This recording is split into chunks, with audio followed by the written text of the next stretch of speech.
Liaudyje sklando toks mitas, kad greitojo maisto restoranuose galima pavalgyti greit, skaniai ir pigiai. Bet pažiūrėjus šį filmuką iki galo, tu suprasi, kad iš 3 minėtų pliusų beliks vos varganas vienas. Pradėkime nuo to, kur minėjau pigiai.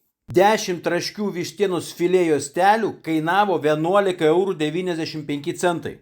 Vidutinė bulvyčių porcija kainavo 2,10 €. 12 vienetų aštrių sparnelių kainavo 11,95 €. Na ir dar viena vidutinė porcija bulvyčių 2,10 €. Sumuštinis Grandės Texas plus 5,95 €. Papildomai paėmėm dar 2 padažus, tai viso gavosi 35,55 € dviems asmenims. Ir nepamirškite, jokių gėrimų neužsakinėjom. Kolektyvas čia sukasi labai greitai, užsakymų laukti ilgai nereikėjo, tad lekiam namo skanauti.